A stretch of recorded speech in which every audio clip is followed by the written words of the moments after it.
llevó a hacerme 20 pruebas de embarazo. Tenía 22 años y seguía siendo virgen en la universidad. Así que, cuando durante la semana de exámenes finales empecé a sentirme agotada y con náuseas, pensé que era solo exceso de café y comida rápida del Panda Express. Pero en la clínica, la técnica me dijo con toda naturalidad que tenía 8 semanas de embarazo, y me mostró un diminuto latido en la pantalla. Yo me reí, convencida de que había un error, pero la expresión de la doctora cambió de rutina a alerta y ordenó pruebas inmediatas. Todo salió normal. Hormonas, tiroides, todos los valores exactamente como los de una mujer embarazada. Cuando se lo conté a mi mamá, me acusó de mentir y me pidió con ese tono de decepción que usaba cuando yo era adolescente que le dijera quién era el padre. Mi papá se quedó callado. Y mi novio, Patty, pasó de apoyarme a desconfiar, porque yo tampoco podía explicar cómo había ocurrido. Llegué a grabarme mientras dormía, convencida de que estaba haciendo algo sin recordarlo, pero no encontré nada raro. Después de insistir, la policía abrió una investigación y me hicieron pruebas toxicológicas y de agresión sexual, todo negativo. Casi me sentí decepcionada de que no hubiera una explicación sencilla. Analizaron el ADN del feto, pero primero dijeron que estaba contaminado, luego que era inconcluso, y al final admitieron que nunca habían visto resultados así. Ni siquiera podían confirmar que fuera ADN humano normal. Mis manos temblaban tanto que se me cayó el teléfono. Empecé a llevar un diario, anotando cada cosa para estar segura de no volverme loca, pero las entradas eran coherentes.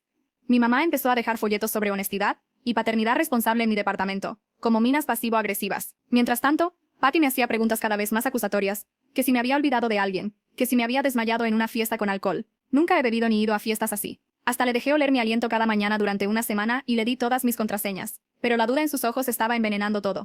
Los rumores se propagaron rápido, y en esa misma semana, mi jefe me sugirió que tomara licencia sin sueldo porque los clientes estaban incómodos. Me quedé sin ingreso y con cuentas médicas acumulándose. Un día, lloraba con Patty en una cafetería cuando un desconocido se acercó a nuestra mesa y dijo: «Soy el padre de tu hijo». Antes de que pudiera responder, continuó: «Recuerda que estuvimos juntos en la fiesta de ese chico este año. Llevabas ese atuendo que te encanta y hablamos de Netflix». Patty golpeó la silla contra el piso de lo fuerte que se levantó, gritando que yo era una mentirosa o una loca, antes de irse. Yo nunca había visto al desconocido en mi vida. Él intentó seguirme hasta mi casa, grabándome con su teléfono y queriendo que fingiera que lo conocía. Grité: «Este hombre quiere tocarme», hasta que salió corriendo, pero el daño ya estaba hecho. A la mañana siguiente, mi papá dejó de contestarme las llamadas. Bienestar Social abrió un expediente para evaluar si yo estaba capacitada para ser madre. Entrevistaron a mis vecinos, y cuando alcancé a ver las notas de la trabajadora social, aparecían palabras como delirante y posible riesgo para la bebé. Genetistas de Johns Hopkins viajaron para hacer pruebas que nunca se habían aplicado a una persona. Hasta mi mamá me dio la espalda cuando vio a manifestantes con carteles frente a su casa. Actualización.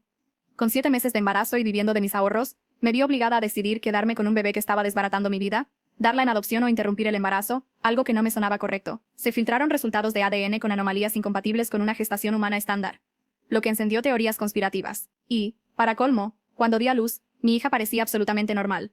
10 deditos de los pies, llanto fuerte y sana. Eso lo empeoró todo, porque seguíamos sin explicación. Pasé horas mirándole la cara buscando algo extraño que justificara lo vivido, pero solo veía a mi bebé. 2 horas después apareció mi papá en la puerta del hospital con un oso de peluche, evitando mirarme directamente. «Ella merece tener familia», dijo.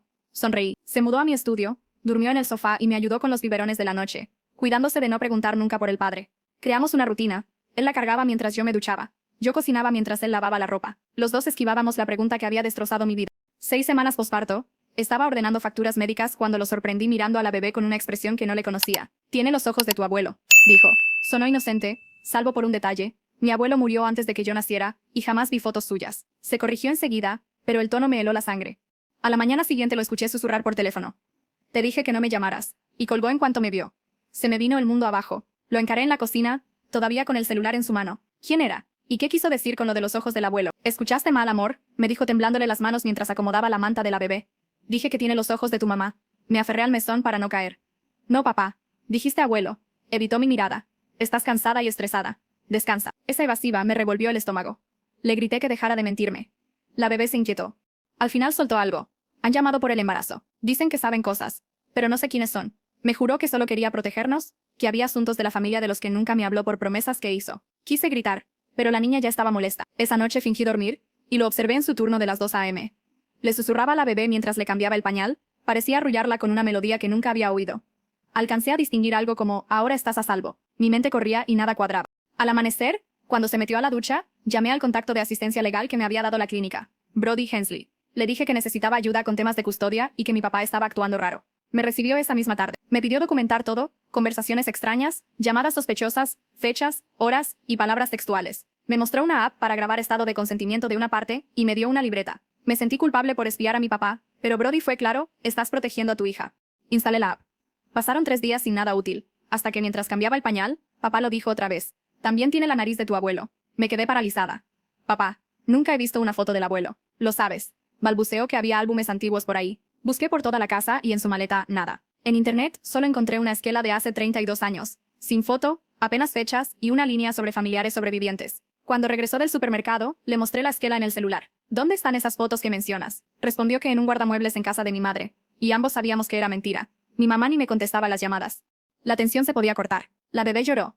Papá quiso alzarla y me interpuse. Yo la tomo. Se apartó, herido y con un aire de culpa. El resto del día nos movimos en silencio, cumpliendo tareas. Esa noche, la niña tuvo fiebre. Corrimos a urgencias. La sala estaba llena. Pero nos pasaron rápido por su edad. Le tomaron signos 3 veces. La pediatra parecía agotada hasta que abrió su expediente se quedó rígida. Susurró algo a la enfermera sobre mis antecedentes prenatales. Dijo que eran pruebas de rutina para descartar infección. Pero conté 8 viales de sangre de su bracito. Mi papá paseaba por el pasillo, hablando por teléfono a escondidas. Cuando le pregunté, dijo que era del trabajo, pero le temblaban las manos. La fiebre bajó sola tras 3 horas. Aún así, nos dejaron en observación. Escuché a residentes mencionar que genética quería nuevas muestras por resultados corruptos anteriores. A la mañana siguiente entró una consejera genética con gafete. Jana Figueroa, con calma profesional, puso frente a mí un paquete de consentimientos.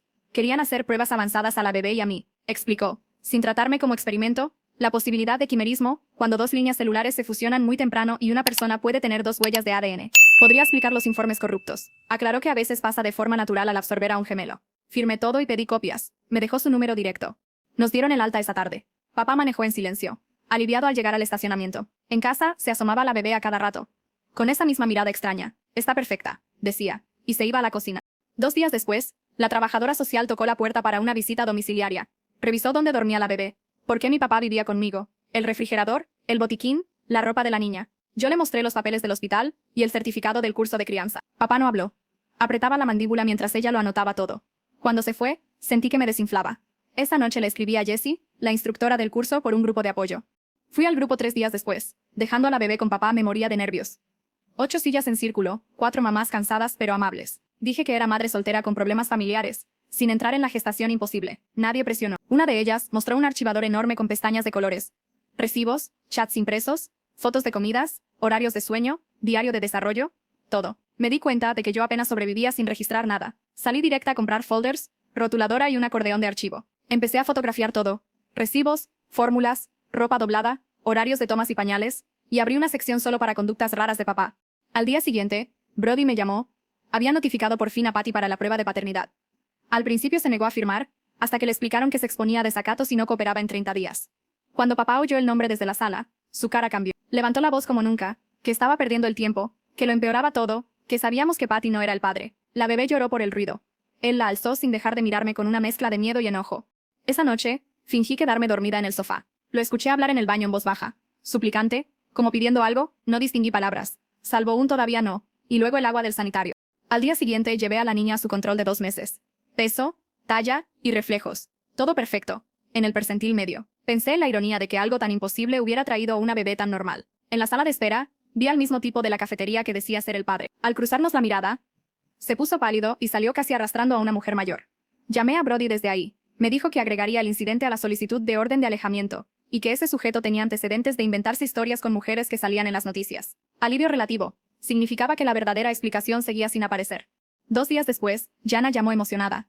Mis resultados de ADN salieron completamente normales, sin rastro de quimerismo ni anomalías que explicaran el embarazo. Los de la bebé iban a un laboratorio especializado y tardarían un poco más. Añadió que el laboratorio original que hizo mis pruebas prenatales había sido señalado por contaminaciones y que se estaba armando una demanda colectiva. Me pasó el contacto. Esa noche investigué. Página impecable, pero reseñas terribles. 3 mujeres reportaban resultados corruptos en el último año. Guardé capturas y abrí una carpeta llamada Evidencia. Busqué abogadas de discriminación laboral, 2 querían adelanto. Una, Sandra, me atendió gratis. Revisó la carta de permiso sin sueldo y correo sobre clientes incómodos. Tenemos caso, dijo, aunque advirtió que sería largo y quizá con pago modesto. Firmé, al menos era una forma de defenderme.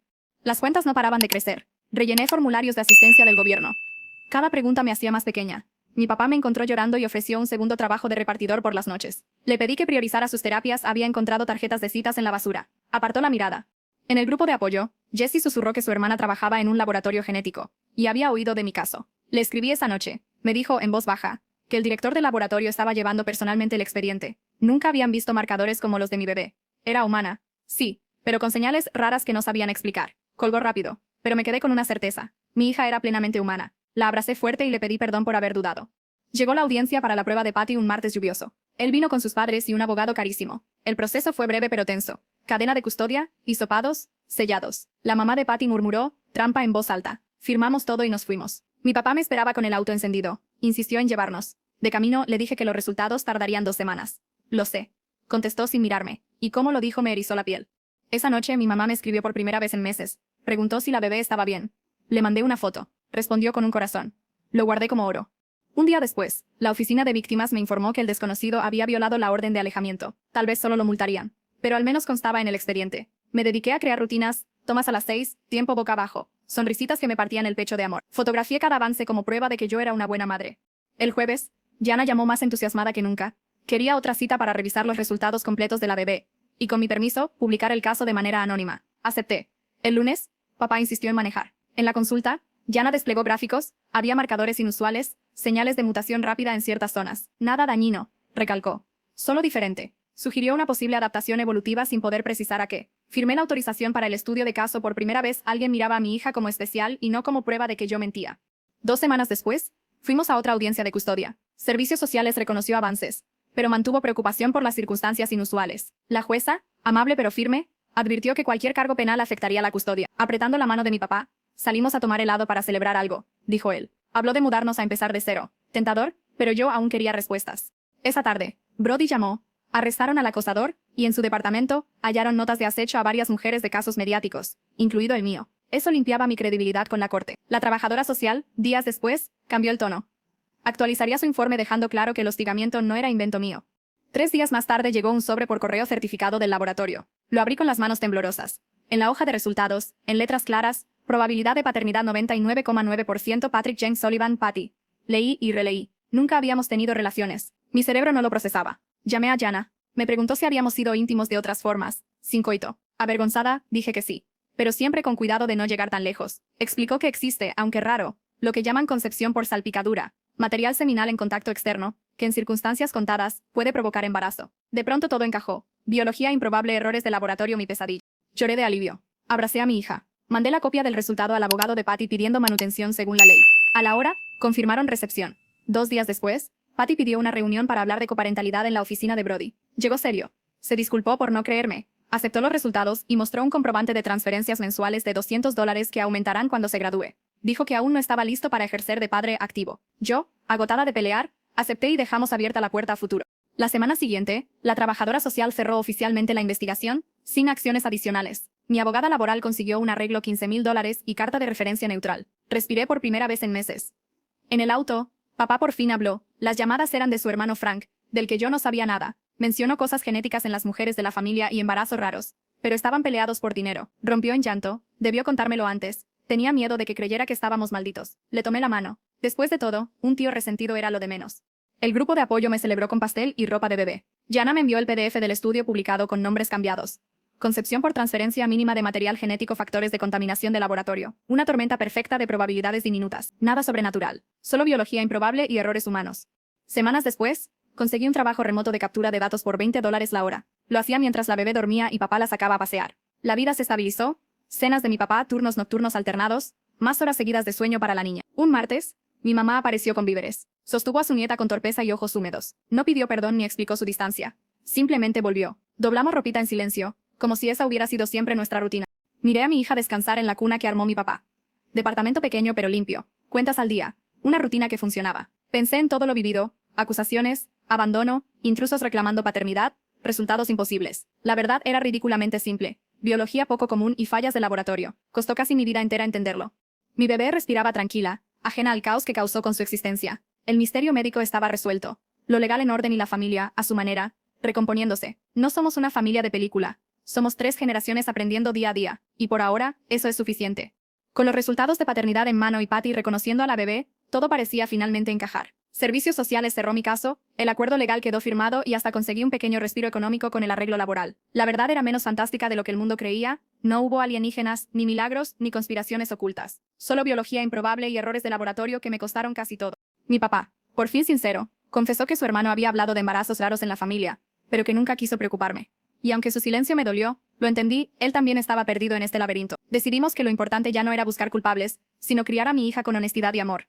El grupo de apoyo se convirtió en mi nueva familia. Me abrazaron en los peores días, y celebraron cada pequeño logro. Incluso mi mamá reapareció poco a poco, trayendo víveres y doblando ropa de bebé en silencio, como si el amor intentara abrirse paso entre las ruinas de nuestra relación. Conseguí un trabajo remoto que me permitió estar en casa. La rutina se fue instalando. Papá cocinaba, yo trabajaba, turnos compartidos para alimentar y cuidar a la bebé, y, en medio de la normalidad, las sonrisas de mi hija se convirtieron en la respuesta a todo. Ella, sin saberlo, había sobrevivido a tormentas de dudas, juicios y rumores. Mirándola dormir en su cuna, comprendí algo.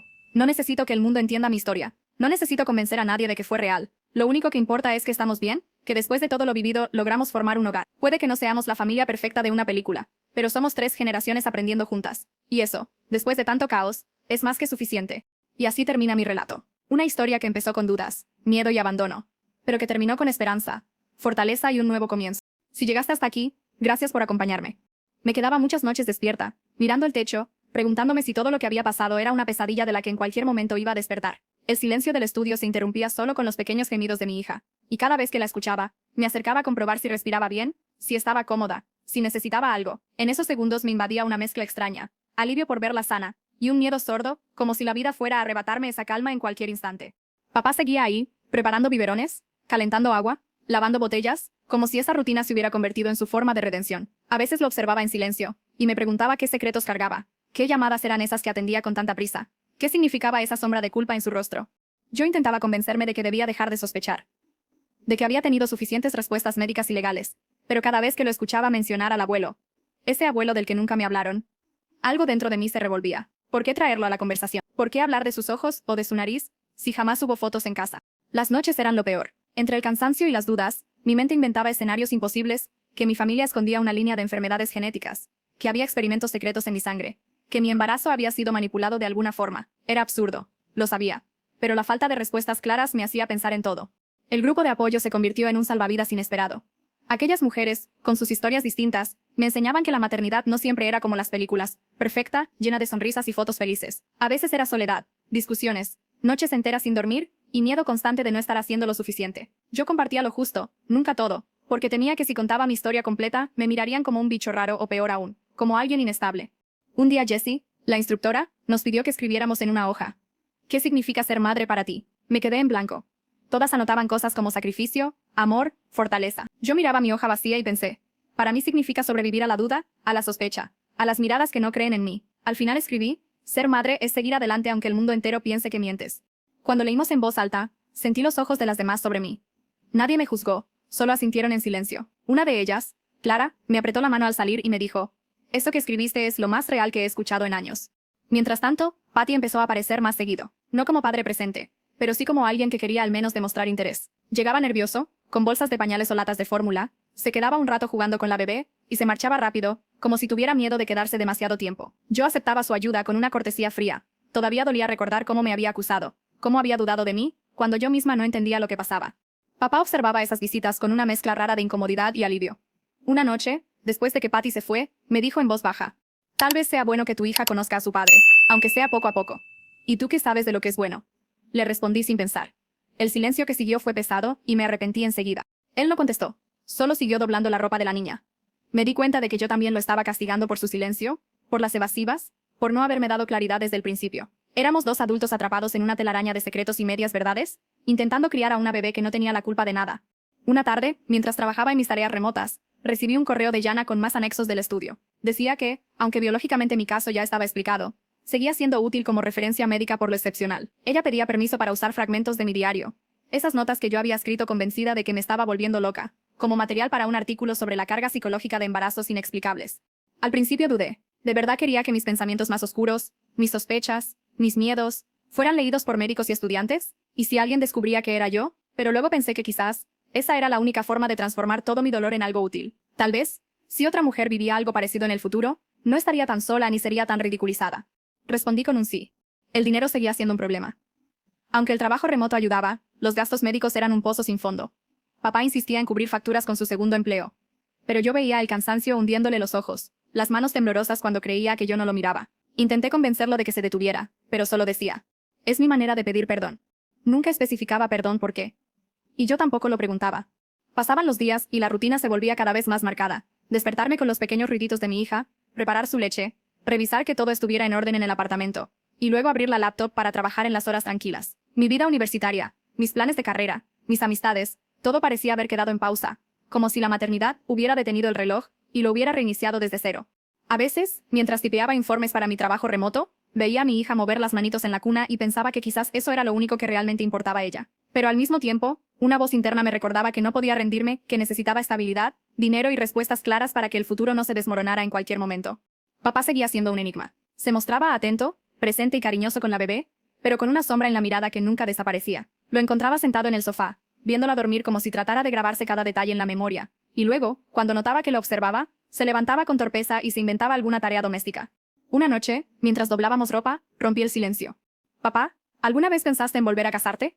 Se quedó quieto, con un calcetín diminuto entre las manos. «No. Después de tu madre, no». «¿Y por qué?», pregunté. Más por tantear que por interés. Porque algunas heridas nunca se cierran. Y porque a veces cargar con secretos es más fácil cuando no tienes que explicárselos a nadie.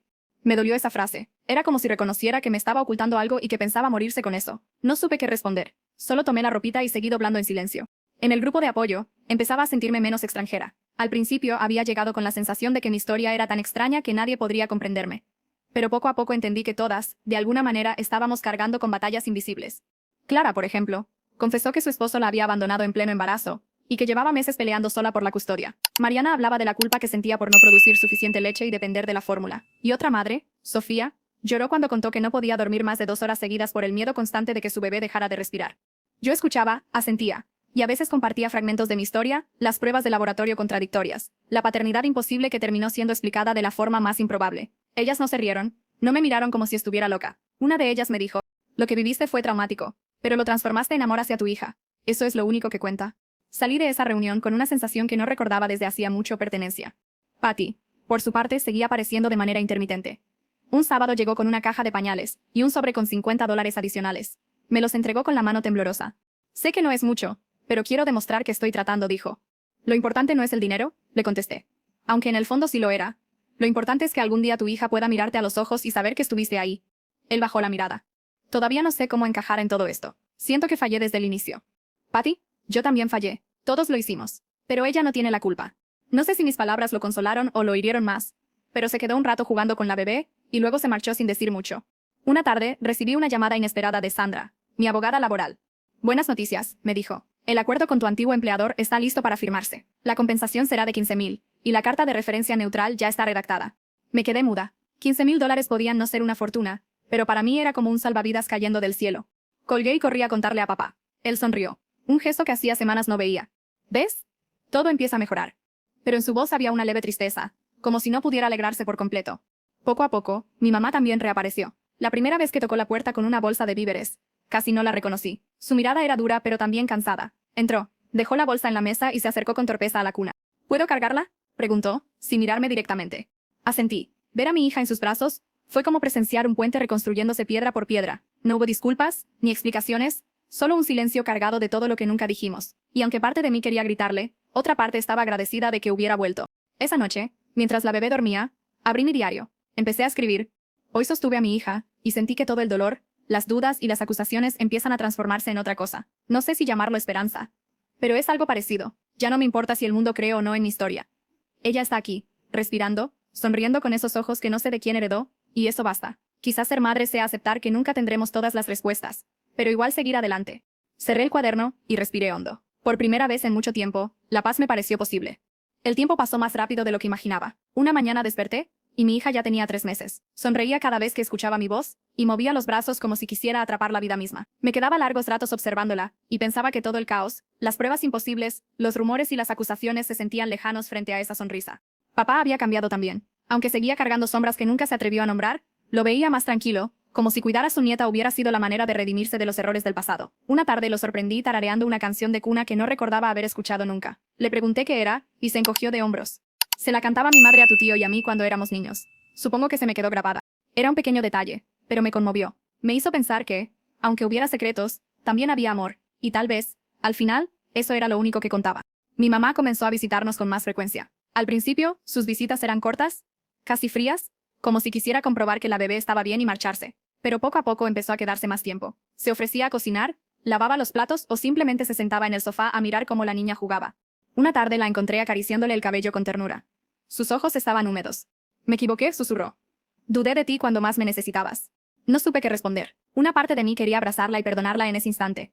Otra quería recordarle cada palabra dura que me había lanzado. Al final, solo le dije: lo importante es que ahora estás aquí.